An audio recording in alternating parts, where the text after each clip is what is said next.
दानवराज, देखिए आपका द्रोही आपके समक्ष आए।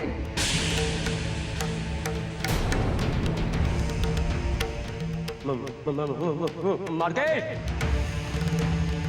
हमने तो सुना था कि इसके साथ कोई और भी था।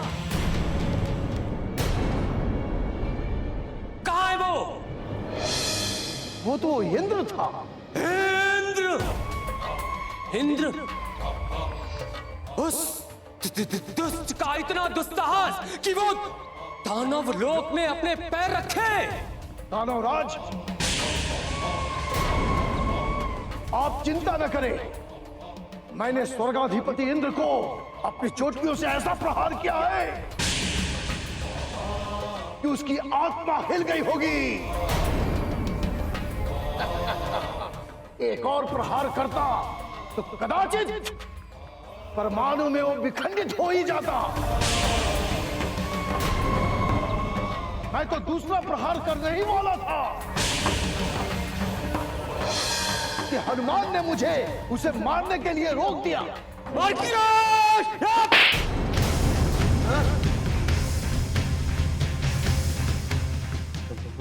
मार्केश, कदाचित तुम्हें ज्ञात होना चाहिए कि मैंने तुम्हें ये थप्पड़ क्यों मारा है।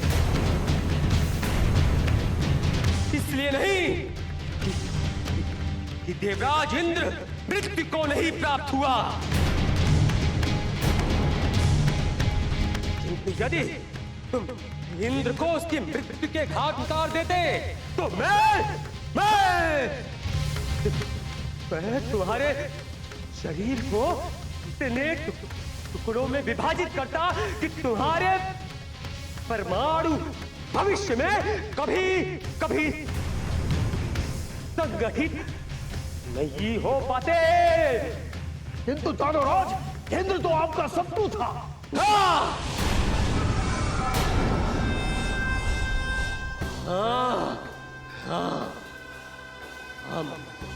हमारे केश, आज इंद्र मेरा शत्रु है।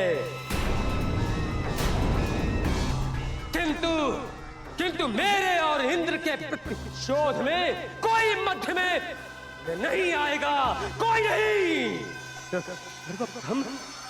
सर्वप्रथम मैं उस इंद्र के गर्भ, उसके उस सिंहासन को उससे छीन लूंगा।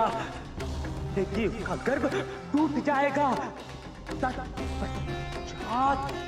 तत्पश्चात मैं उसके मुख पर कालिमा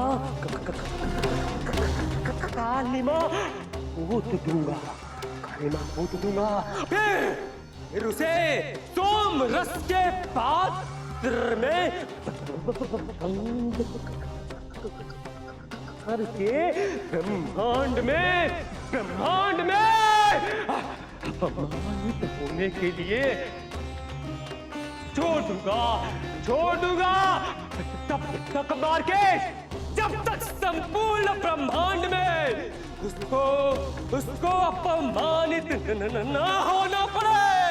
मार्केश के पश्चात वो मेरे चरणों में गिरकर मुझसे दानव से अपने मृत्यु की भीख मांगेगा। तब मार के और तब दुष्ट इंद्र को तिल करके मृत्यु देगा मार्केश। उसके पश्चात भी उसके मृत शरीर को पशु पक्षियों का भोज बनने के लिए तो दूंगा। मार के ले मेरी कलशा को, मेरी कलशा को मुझसे छीना है, तब जाकर मैं उसे मृत्यु दूंगा, तब जाकर कहीं मेरे सीने में धधकती ये अग्नि की ज्वाला शांत होगी मार्केस। और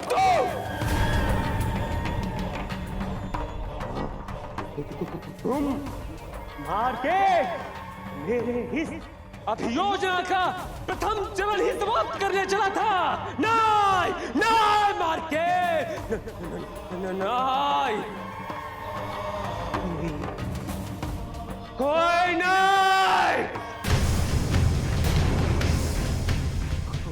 नहीं आएगा, कोई नहीं आएगा मेरे और उस इंद्र के मध्य। नहीं आएगा वो इंद्र ठीक है मेरा मार के। हनुमान क्या सोच रहे हैं प्रभु? देवी हनुमान कुछ वैसा ही सोच रहे हैं जैसा यक मत्स्य ने मीन वज्र के लिए सोचा था। अर्थात देवी प्रवेश की आज्ञा लेकर सैनिक यक मत्स्य को लिए मीन वज्र के समक्ष पहुंचा तो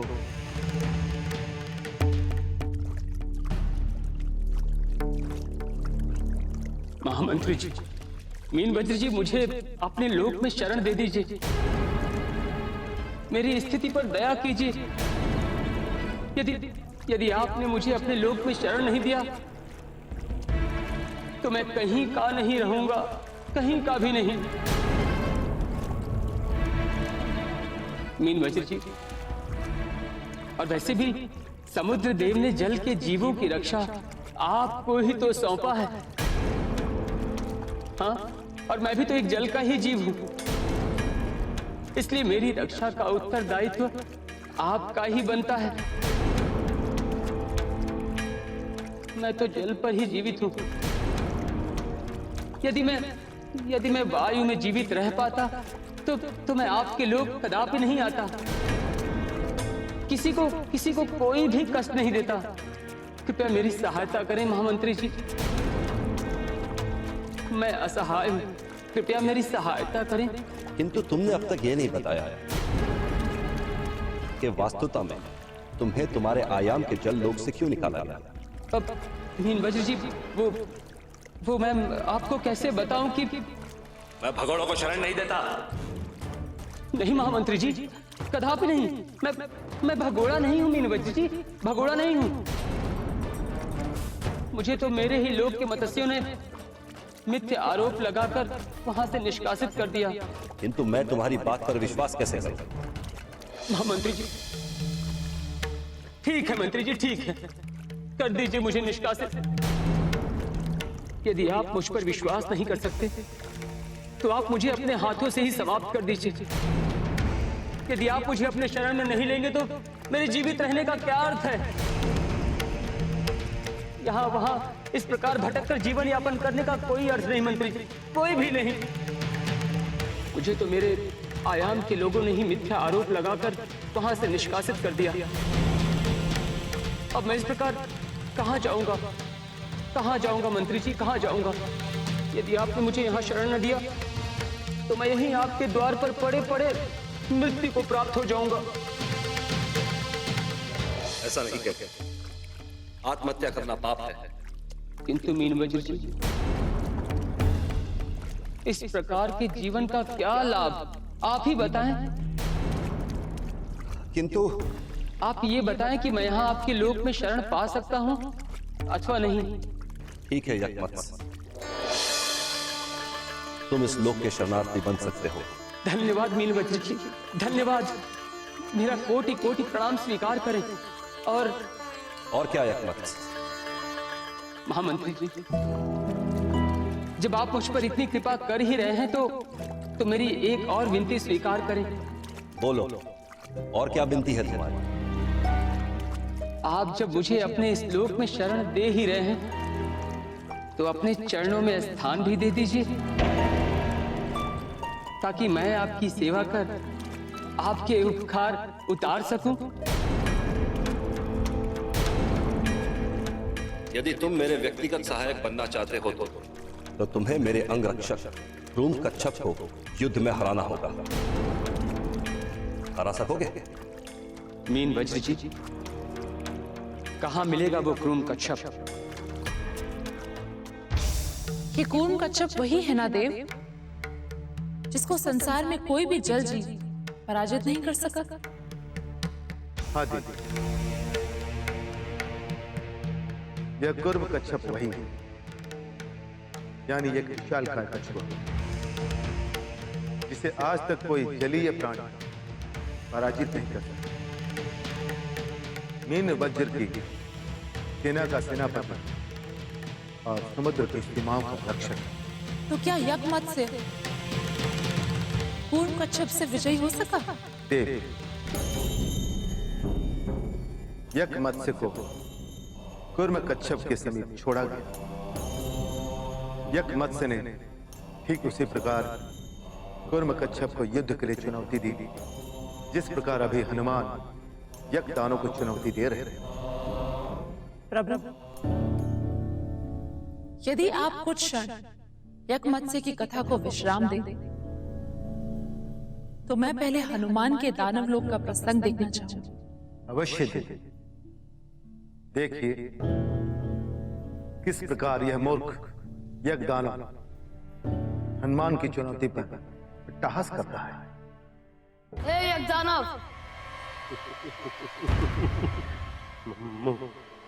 मौत के मुख में खड़ा होकर मुझे धमकी दे रहा है।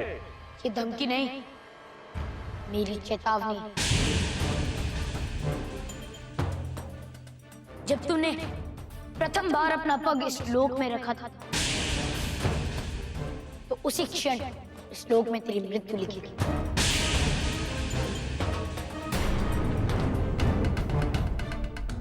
मार्केश जैसे शक्तिशाली दानव पर हाथ उठाकर तूने अच्छा नहीं किया यज्ञदानव। उन्होंने ये राज्य तुझे गुरु शुक्राचार्य के कहने पर सौंपा है। तूने अपनी शक्ति से प्राप्त नहीं किया, समझा? तो मेरा विचार कि तुम मुझसे क्षमा मांगो और यहां से चले जाओ, अन्यथा यदि तू मार्केश के हाथों से बच गया, मैं तुझे नहीं छोड़ूंगा, क्योंकि मैं किसी लोक में उसी लोक के राजा का अपमान सहन नहीं कर सकता। यज्ञदानव,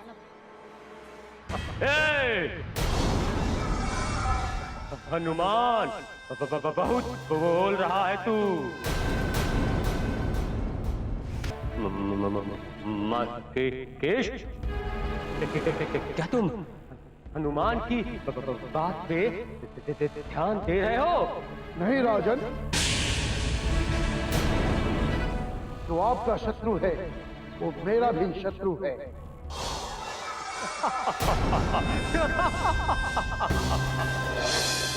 सुन लिया हनुमान, सुन लिया। मार्केश क्या कह रहा है? मार्केश, बताओ हनुमान को ये दानव कितना शक्तिशाली है। हाँ यज्ञदानव, मैं जानता हूँ कि तुम कितने शक्तिशाली हो। एक निस्सहाय को थप्पड़ मारने वाला कितना शक्तिशाली हो सकता है, मुझे ज्ञात है। मार्केश निस्सहाय नहीं, शक्तिशाली है। मां शक्तिशाली है। ये तो दिख रहा है, जो एक थप्पड़ खाने के बाद भी कुछ नहीं बोला, उससे कायर कोई और हो ही नहीं सकता। आप आज्ञा दीजिए तो मैं मेरी शक्ति को दिखाऊं। अवश्य मार्केश, अवश्य मारो।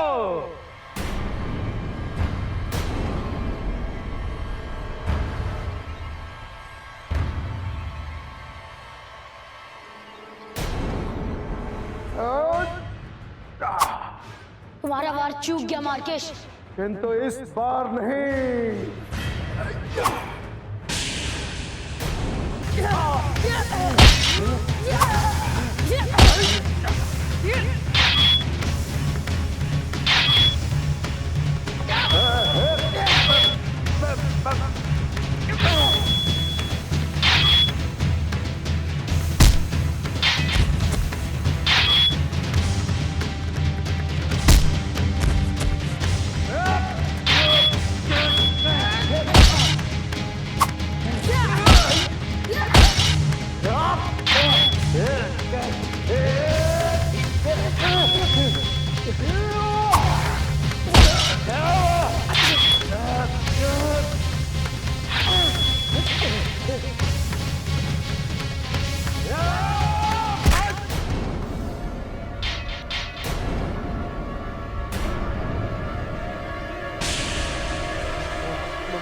मार्केश, तुमने अपने चोटी से हनुमान के स्थान पर मुझ पर प्रहार क्यों किया? हाँ यक्षदानव, क्योंकि हनुमान के कथन में सत्यता है। तू है क्या भिक्षा में बना राजा, अब मुझ जैसे शक्तिशाली दानों के ऊपर हाथ उठाता है। ये तूने अच्छा नहीं किया। आज तक तेरी धृष्टता इसलिए मैं सकता रहा क्योंकि तू कदाचित गुरुदेव के प्रिय होगे, लेकिन नहीं, अब सहन नहीं होगा। अब बात मेरे स्वाभिमान पर है। मेरी शक्ति को ललकारने वाला आज तक संसार में कोई पैदा नहीं हुआ। तूने मुझ पर हाथ उठाया, ये मुझसे सहा नहीं जाएगा। किंतु आज तेरे कारण मेरे शक्ति पर प्रश्न लग गया। मेरे लोक में मुझसे भिक्षा में राज मांगने वाला मुझ पर हाथ उठाएगा, ये मैं सहन नहीं करूंगा।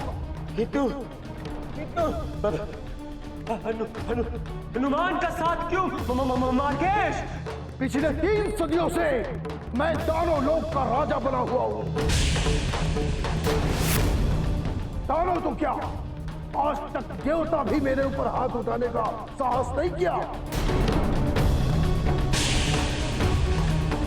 और तूने मुझ पर हाथ उठाया। धन्यवाद हनुमान, जो तूने मुझे चेताया, क्योंकि अपने ही लोक में अपनों के बीच अपमान नहीं सहना चाहिए।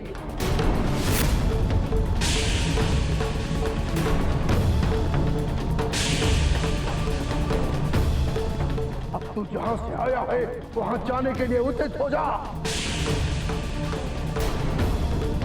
बहुत हुआ शुक्राचार्य का सम्मान। ये हमारा लोक है और यहाँ का नियम हमारे अनुसार चलेगा।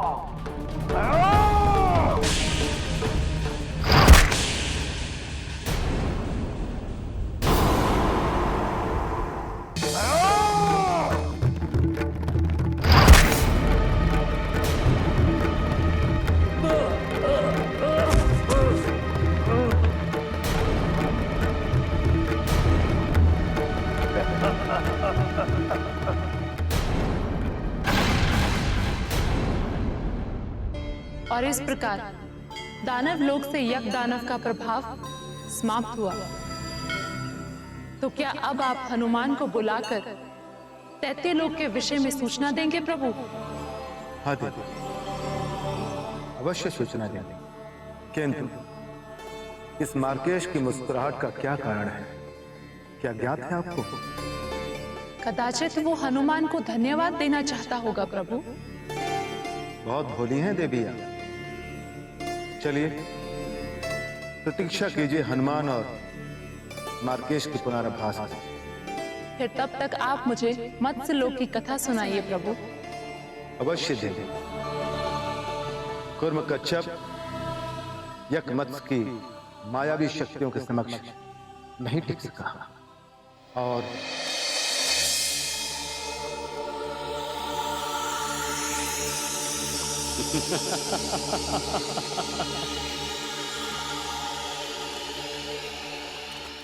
प्रणाम महामंत्री जी।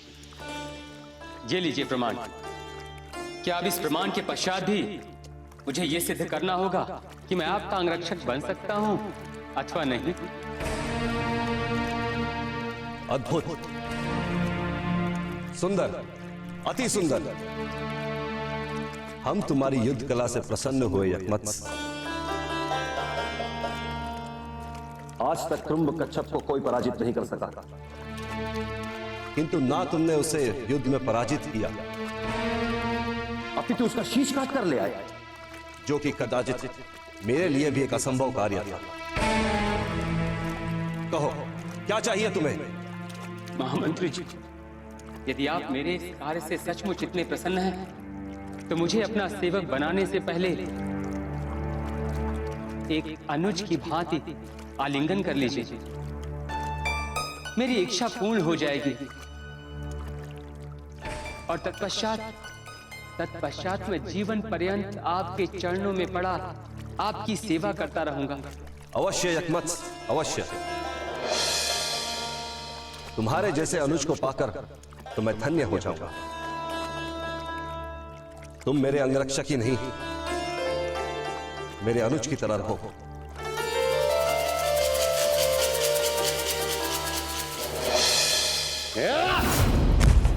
मूर्ख!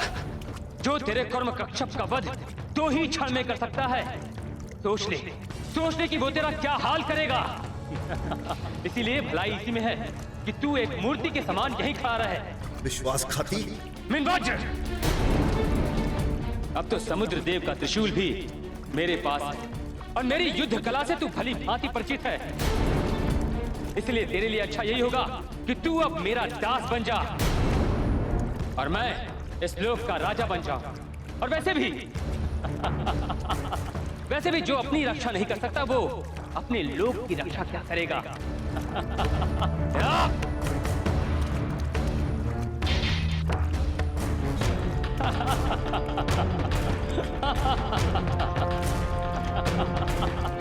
तुम सही नहीं कर रहे हो यकमत्स्य।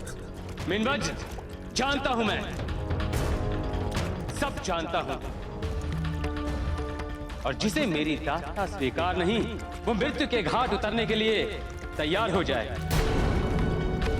और तुम्हारे ज्ञान के लिए तुम्हें ये बता दूं कि किसी और आयाम में जल जीवन है ही नहीं मीनवज्र। किंतु अब तुम्हें इसकी कोई आवश्यकता नहीं है, क्योंकि मैं अब इस लोक का राजा हूं। चल मेरे चरणों में नतमस्तक हो जा। और तुम सब भी चलो।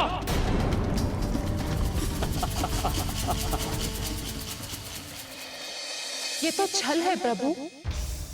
छल से यकमत्स्य अधर्मस्य लोक का राजा बना। ये तो अन्याय है। अन्याय तो हनुमान के साथ भी हो रहा है देवी। क्या? कैसे प्रभु? यज्ञदानव तो समाप्त हो चुका है और हनुमान को मार्केश धन्यवाद भी दे चुके हैं। अब तो हनुमान दानव लोक से भी बाहर निकलने वाले हैं।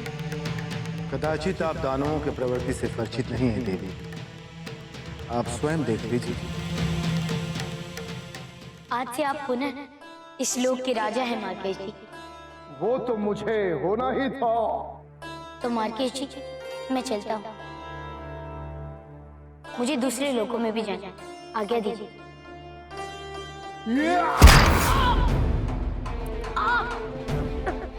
आपने ऐसा क्यों किया? आपको तो आपकी राजगद्दी मैंने प्रदान कर दी थी ना। मुझे मेरी गद्दी मिल गई, इसीलिए तो प्रहार किया। तूने धरती पर आज तक न जाने कितने दानवों का अंत किया, लेकिन इतिहास में आज पहली बार ऐसा होगा जब देव रूप और वो भी शिव का 11वां अवतार दानव लोक में मारा जाएगा। ऐसा मत कीजिए मार्केश जी, मेरा कार्य यहीं समाप्त हो गया और मैं आपका आभारी भी हूं। किंतु ऐसा कुछ मत कीजिए कि मुझे आपको क्षति पहुंचानी पड़े। इस लोक से तेरा शरीर दो ही अवस्था में बाहर जा सकता है। पहला, मैं तेरा अंत कर दूंगा और तेरे शरीर को यहां से बाहर फेंक दूं, और दूसरा, तू मेरा दास बन जा। मैं तुझे दानव रूप में ब्रह्मांड में विचरण करने के लिए छोड़ दूंगा। बोल, क्या चाहता है तू? नहीं मार्केश जी, कदाचित आप नहीं जानते कि एक और मार्ग है। वो कौन सा? कि मैं आपको समाप्त कर दूं और यहां से वापस चलकर चला जाऊं।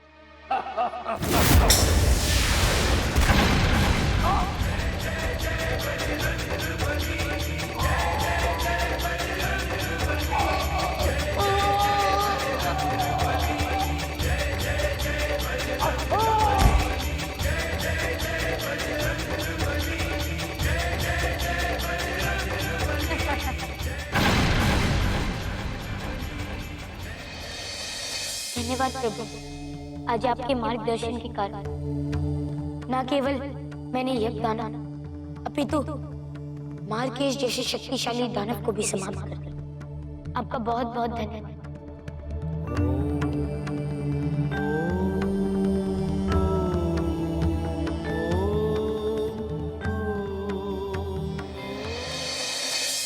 अंत बुरे का बुरा। सत्य कहा देवी, हनुमान के इस कृत्य से शुक्राचार्य कदापि प्रसन्न नहीं होंगे।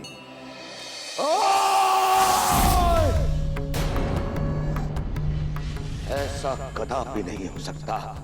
क्या हुआ गुरुदेव? गुरुदेव शांत हो जाइए, शांत हो जाए गुरुदेव। कैसे शांत हो जाऊं यक्ष? कैसे? मार्केश की मृत्यु का रहस्य हनुमान को किस प्रकार ज्ञात हुआ? कौन है उसे रहस्य का पता देने वाला? उसे कैसे ज्ञात हुआ कि मार्केश की मृत्यु उसके केस काटने से होगी? उसने मार्केश के केस काट दिए और उसकी मृत्यु हो गई। ये रहस्य किसने दिया? किसने दिया? कौन है? कौन है? कौन? कौन? कौन? कौन? कौन? गुरुदेव, हनुमान देवांश है, उनके पास अंतर्दृष्टि है। संभवतः उन्होंने अपनी अंतर्दृष्टि से। चुप! अंतर्दृष्टि के भक्त पाताल लोक में अंतर्दृष्टि कार्य नहीं करती, ऐसा तुझे ज्ञात नहीं है क्या? अवश्य ही किसी ने उसकी मृत्यु का रहस्य से दिया होगा। ये रहस्य कौन दे सकता है? कौन? गुरुदेव, शांत होकर विचार करिए। यदि आप शांत होकर विचार करेंगे तो कोई ना कोई मार्ग अवश्य ही मिल जाएगा। मार्ग तो खोजना ही पड़ेगा यक्ष, खोजना ही पड़ेगा उस यक्षदक्ष की मृत्यु, या तो तुम्हें ज्ञात है या मुझे ज्ञात है। संध्या होने के उपरांत 11 क्षणों में उसकी मृत्यु होगी। कौन है ये रहस्य देने वाला? किसने दिया? किसने दिया? हाँ गुरुदेव, आप कदाचित सत्य कह रहे हैं, तो पुनः सोचिए ना गुरुदेव। कुछ तो है जो हम नहीं देख पा रहे हैं।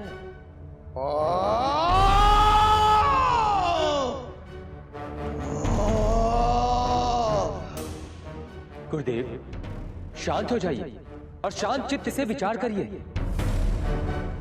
हमें कोई ना कोई मार्ग अवश्य ही मिल जाएगा।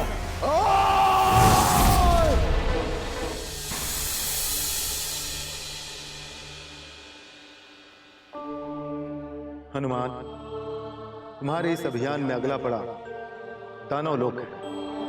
दानव असुर और पशुओं से उत्पन्न एक प्रजाति है।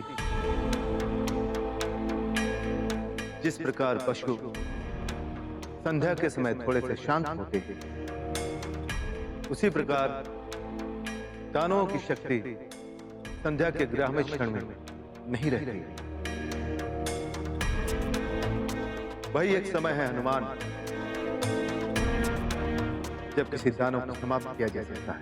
किंतु प्रभु, मैंने तो न जाने कितने दानव को दिवस, रात्रि और बल्कि भोर में भी समाप्त किया है। और फिर भी दानव लोक में 11 क्षण, वो भी संध्या काल की। हाँ हाँ, संध्या काल के 11 क्षण। उसका कारण यह है कि जब दानव अपने लोक में होते हैं, तब वो सर्वशक्तिशाली होते हैं। भोर से संध्या तक उनका पशु तत्व प्रभावित रहता है, और जब संध्या काल होती है और जब उनके दोनों तत्व उनके शरीर में नहीं होते हैं, तभी उन्हें समाप्त किया जा सकता है। किंतु जब दानव अपने लोक से निकल जाते हैं, तब उन पर यह नियम कार्य नहीं करता और उनमें दोनों तत्व आधे आधे विद्यमान होते हैं। इसीलिए उन्हें दानव लोक के बाहर किसी भी समय समाप्त किया जा सकता है। मैं समझ गया प्रभु। अब मैं संध्या काल के होने तक प्रतीक्षा करूंगा।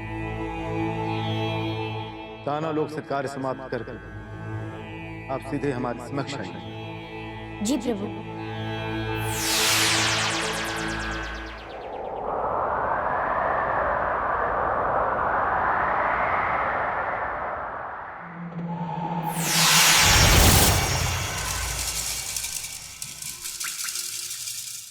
अरे वाह वाह, और नई शक्ति, और नई शक्ति, और अधिक शक्तिशाली हो गया मैं, और अधिक बलवान। वाह, इतनी शक्तियां, मेरी भुजाएं तो फड़फड़ा रही हैं, किंतु कहां करूं मैं अपना ये बल का प्रदर्शन, शक्ति परीक्षण?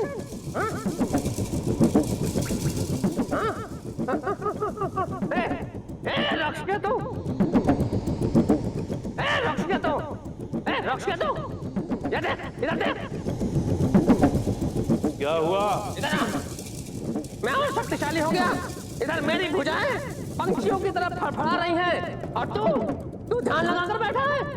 उठ, इधर आ।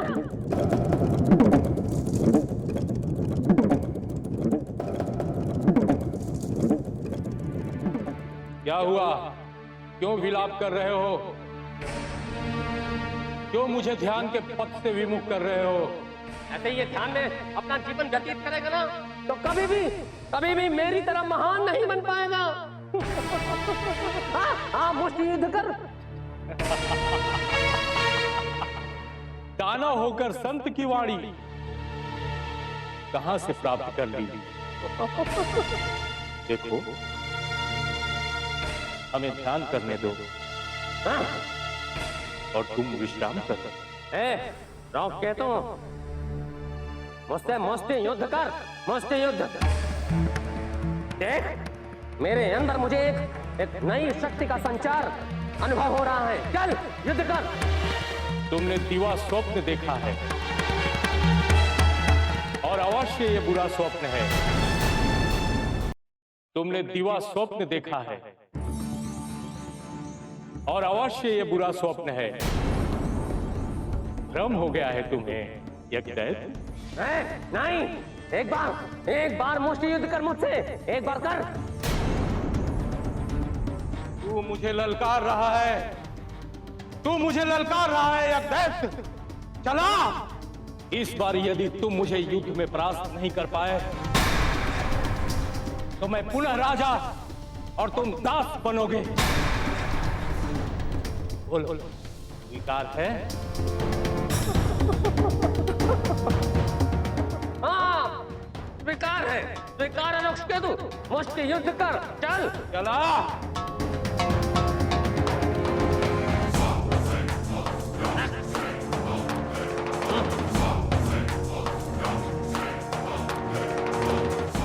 चल, बल लगा, बल लगा। रुष्केतु, लगा बल, बल लगा। रुष्केतु, लगा बल।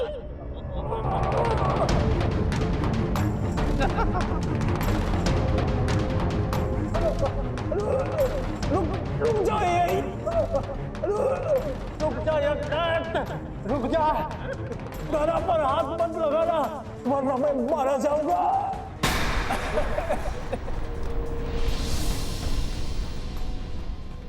क्यों? ऐसा क्यों? वाह वाह, ऐसी शक्ति तुम्हारे पास कहां से आई गुरुदेव? ऐसी रहस्यमयी शक्ति का स्रोत मुझे भी बताओ। रुष्केतु, मुझे ये शक्तियां गुरुदेव से मिली हैं, गुरुदेव से। रुष्केतु, बोलो गुरुदेव शुक्राचार्य की जय, गुरु शुक्राचार्य की जय, गुरु शुक्राचार्य की जय। इस प्रकार दैत्यों की उत्पत्ति हुई।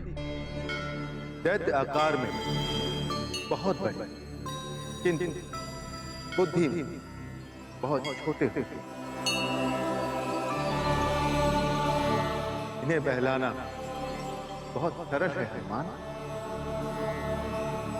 किंतु बल से पराजित करना बहुत कठिन है। दैत्यों को मनुष्य के गुण के कारण इनमें फूट डालना में बहुत सरल है, और इसी कारण ये दैत्य बहुत कपटी भी होते हैं। तो क्या प्रभु इन्हें कपट से पराजित किया जा सकता है? हाँ हाँ, किंतु दैत्य लोक में मात्र इनका ही कपट चले और किसी का नहीं।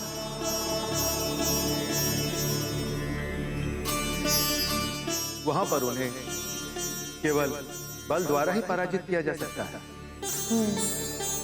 अर्थात मुझे यज्ञदैत्य को अपनी शक्ति द्वारा ही समाप्त करना होगा, क्योंकि कोई दैव शक्ति तो प्रयोग में नहीं ली जा सकती। दैव शक्ति प्रयोग में लाकर कोई लाभ नहीं होगा हनुमान।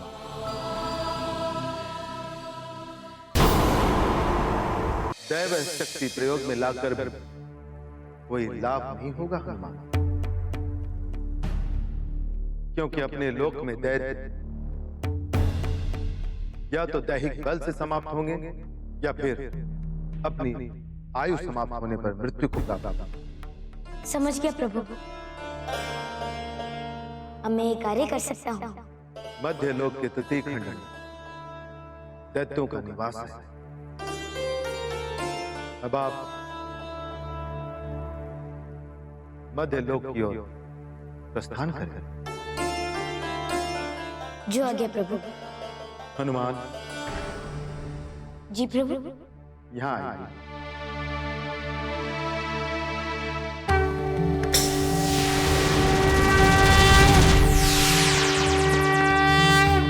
अब आप जा सकते हैं। जी प्रभु।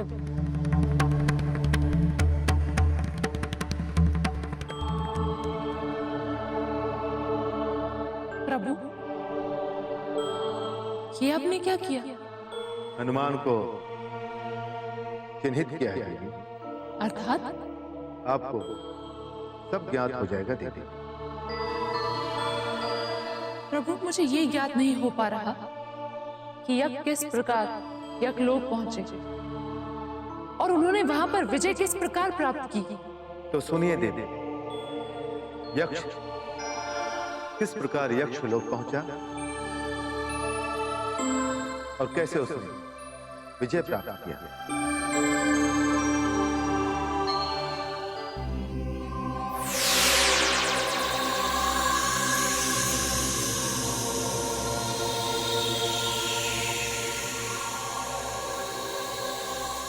तू पुनः आ गया।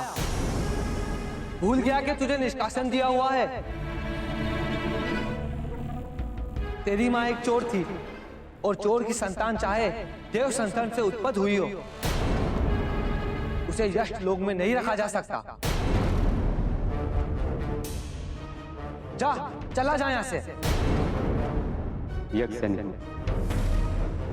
मैं अब कोई साधारण यक्ष नहीं हूं, अपितु मुझ में कई शक्तियां आ गई हैं। इसीलिए मैं आपसे निवेदन करता हूं कि मुझे जाने दे, मेरा मार्ग न रोकें आप। शक्ति आ जाने से किसी का रक्त नहीं बदल जाता। दैत्यों में भी शक्ति है, क्या वो स्वयं को उच्च कुल मान सकते हैं? नहीं, तुम तो निम्न देव में भी त्याज्य हो। इसीलिए हे यक्ष, चले जाओ यहां से, ताकि यक्ष लोक का वातावरण तुम्हारी श्वास से दूषित ना हो सके। देवी, और इस प्रकार यक्ष को निम्न कोटि का यक्ष की उलाहना देकर उसे पुनः यक्षलोक में प्रवेश होने से रोक दिया गया। फिर यक्ष सैनिक के कथन से महायक्ष अपनी क्रोध की प्रकाष्ठा तक पहुंच गया और उसने शुक्राचार्य का स्मरण किया। और फिर शुक्राचार्य ने उसे मानसिक संदेश द्वारा बताया कि वह महायक्ष है, तुच्छ यक्ष नहीं। चंद्रदेव, मेरी और शुक्राचार्य की भी शक्ति उसमें समाहित है और वो उन सभी शक्तियों को जागृत करे। हे गुरुदेव, शक्ति प्रदान करें।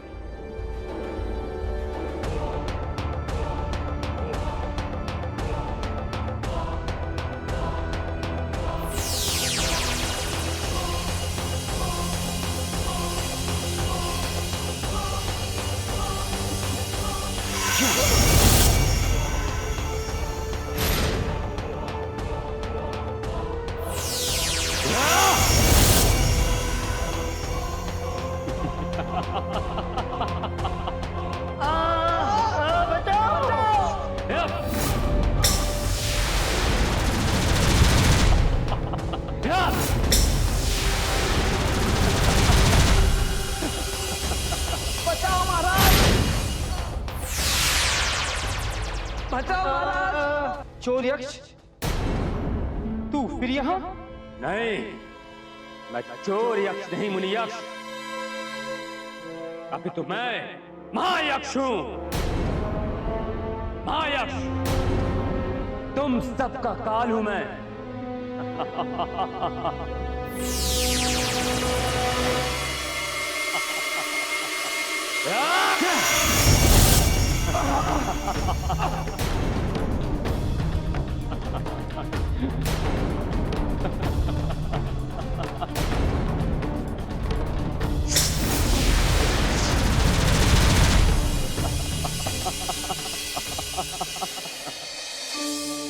प्रभु, इसी प्रकार सभी के सभी यक्ष नष्ट हो जाएंगे तो पृथ्वी पर वन, कुंड, सरोवर, मार्ग, इन सब की रक्षा कौन करेंगे? आप चिंता ना करें दीदी। कुंड, सरोवर, मार्ग और वनों को सुरक्षा पुनः प्राप्त हो जाएगी जब हनुमान महायक्ष को यक्ष लोक से समाप्त कर देंगे। किंतु प्रभु, यक्ष तो अपनी खंडित शक्तियों को सभी यक्ष रूपों में वितरित करते जा रहा है। इस प्रकार तो हनुमान के लिए सभी लोकों में चुनौती और भी विकट होती जाएगी। देवी, चुनौतियों के आगे जो अपने घुटने टिका देता है उसे योद्धा नहीं कहते हैं। श्रेष्ठ योद्धा वही कहलाता है जो बड़ी से बड़ी चुनौती पर विजय प्राप्त कर सके। ठीक कहा प्रभु। मेरा आशीष तो हनुमान के साथ सदैव है। हनुमान हर चुनौती को, हर संकट को परास्त करेंगे। देवी, अभी तो हनुमान दैत्य लोग पहुंच रहे हैं। चलिए दैत्य लोग का प्रसंग देखते हैं।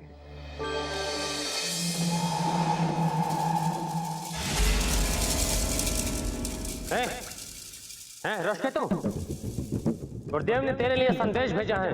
क्या गुरुदेव का संदेश आया है? क्या गुरुदेव तुझ जैसी शक्ति मुझे भी प्रदान कर रहे हैं?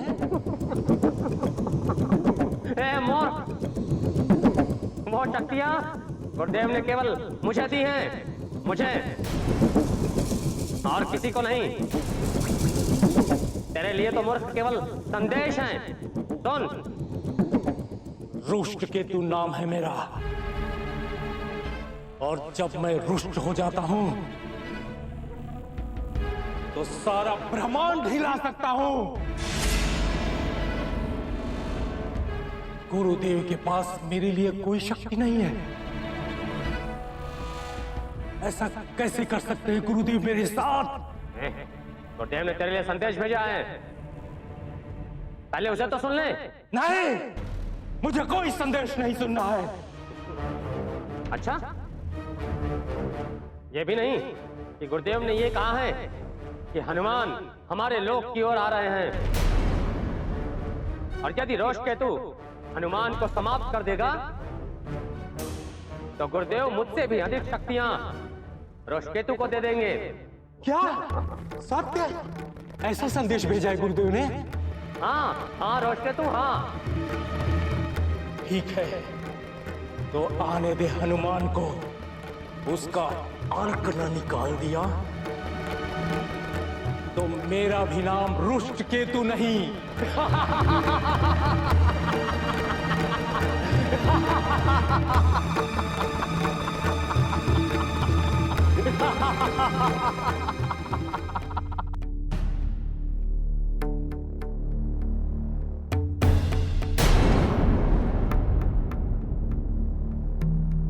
हे प्रभु, कदाचित यहाँ आपका कोई नाम नहीं लेता, किंतु मैं दैत्य लोक में आपकी सेवा करके ही प्रवेश करूंगा।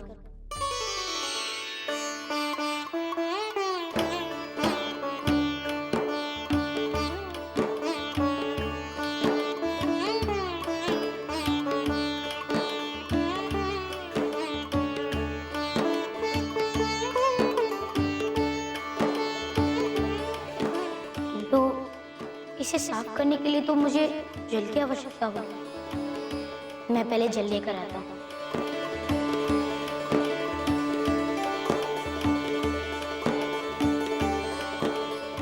ठहरो बालक, पकड़ लो इसे। कौन है आप लोग? पकड़ लो इसे। ये आप लोग क्या कर रहे हैं?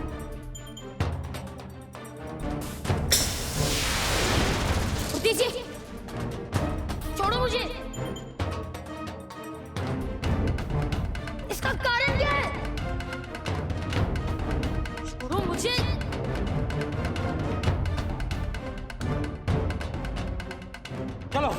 चलो इसे, लाओ, चलो लाओ इसे।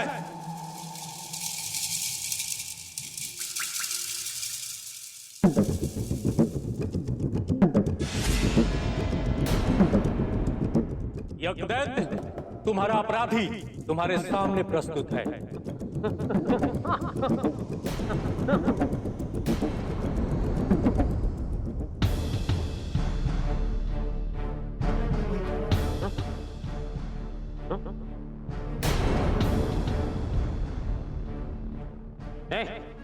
नष्केतो, इस वानर को मेरे समक्ष क्यों लेकर आए हो?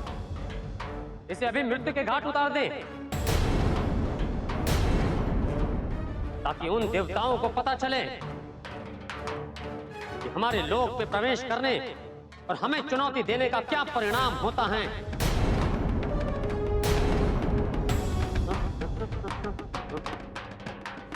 देख लिया हनुमान, देख लिया परिणाम। अब तुम्हारी यहां मृत्यु होगी, मृत्यु, और तुम्हारी मृत्यु के पश्चात हमारे स्वर्ग विजय के द्वार खुल जाएंगे। ऐसा मत करो यज्ञदैत्य, ऐसा मत करो। देखो, अपनी हट छोड़ दो, अन्यथा इसका परिणाम बहुत भयानक होगा। वाह वाह हनुमान, वाह, मान गए तुम्हें, मान गए। मृत्यु तुम्हारे सर पर खड़ी होकर तांडव कर रही हैं, और तुम मुझे परिणाम का भय दिखा रहे हो। तुम मेरे परिणाम के विषय में छोड़ो हनुमान, और अपनी चिंता करो। सोचो कि तुम्हारी मृत्यु के पश्चात तुम्हारे राज्य का क्या होगा, तुम्हारे माता पिता का क्या होगा हनुमान, और तुम्हारे आराध्य उस प्रभु श्री राम का क्या होगा हनुमान। मेरे प्रभु श्री राम मेरी सदैव रक्षा करेंगे। अच्छा, तो बुलाओ हनुमान अपने राम को, बुलाओ कि वो तुम्हें तुम्हारी मृत्यु से बचा ले। मैंने सुना है कि दैत्य बहुत वीर होते हैं, किंतु यदि तुम एक बालक को बंधित अवस्था में उसे मार डालोगे, तो क्या तुम्हारी वीरता पे सदा सदा के लिए प्रश्न चिन्ह नहीं लगेगा? बताओ, क्या तुम अनंत काल तक एक कापुरुष कहलाना चाहोगे, जिसने एक बालक को बंधित अवस्था में मार डाला?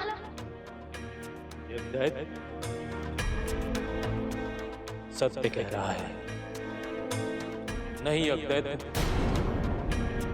मैं अपने नाम पर ऐसी कालिमा नहीं लगने दूंगा।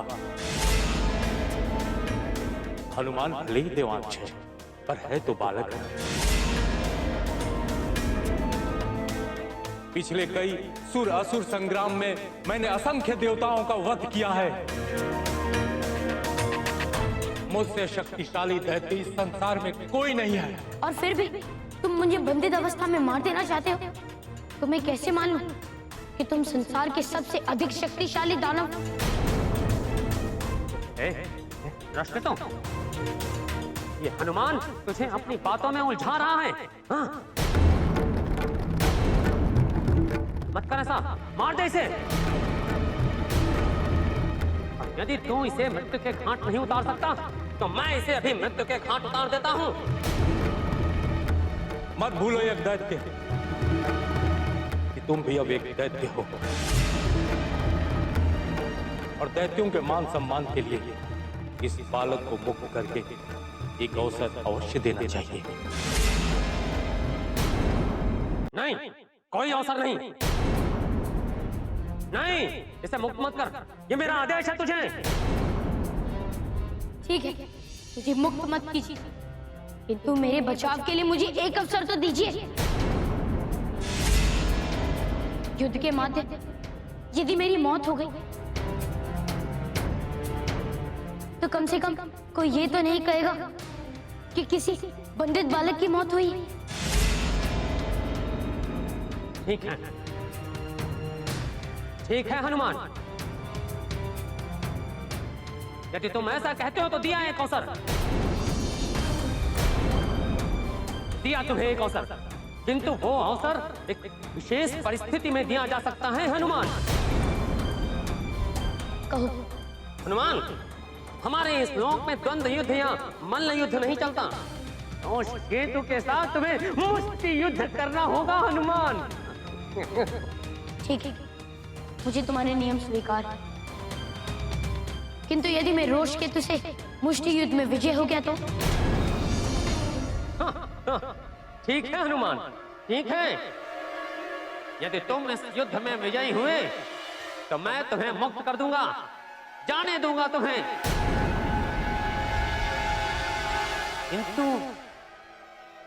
किंतु यदि रुष्ट केतु विजयी हुआ तो मैं तुम्हारे इस सिर को तुम्हारे धड़ से अलग कर दूंगा हनुमान, अलग कर दूंगा, और उसके मध्य में तुम मुझसे कुछ भी नहीं बोलोगे, कुछ भी नहीं बोलोगे। बोलो बोलो, स्वीकार है ये शर्त? बोलो स्वीकार है? हाँ, स्वीकार है, किंतु मुझे बंधन मुक्त करो। नहीं नौशके तो नहीं। क्यों यज्ञ? मुक्ति तो इसको विजय के उपरांत तो मिलनी है ना। हा? ये तो समस्या होगा। मैं तो सोच रहा था कि एक बार इन जंजीरों से मुक्त हो जाऊं, फिर इन्हें बताऊंगा, किंतु जंजीरें तभी खुलेंगी जब मैं विजय होऊंगा, और मेरी हर हलचल के साथ ये जंजीरें और भी छोटी होती जाती हैं। इस अवस्था में मैं विजय होना, कुछ और सोच हनुमान, कुछ और सोच। क्या हुआ हनुमान, ये क्या सोच विचार करने लगे? सोच विचार में अपना समय व्यर्थ मत करो हनुमान। मैंने तुम्हें बहुत सोच कर तुम्हें यह अवसर दिया है, ऐसा ना हो कि मेरी बुद्धि, इसलिए प्रारंभ करो, मुष्टि युद्ध प्रारंभ करो हनुमान।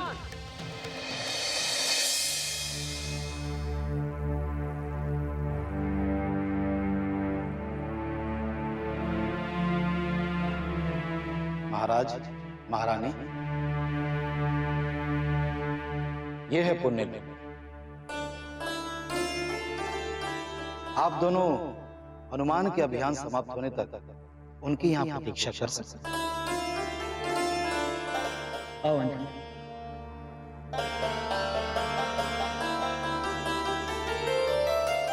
क्या हुआ देवराज, आप यहाँ क्या प्रतीक्षा करने लगे? कुछ नहीं, मैं चलता हूँ केसरी जी, प्रणाम। किंतु आप हमें पुण्य लोक में ठहरने का स्थान नहीं बताएंगे? महाराज, वो स्थान आपको स्वयं ढूंढना होगा। यहाँ तक आकर आप इस प्रकार बाहर से ही क्यों जा रहे हैं देवराज? हमारे लिए ये लोग अपरिचित हैं।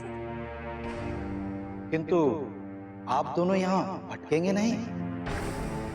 किंतु मेरी आपसे विनती है देवराज, क्या आप हमें एक बार चलकर ठहरने का स्थान दिखा दें?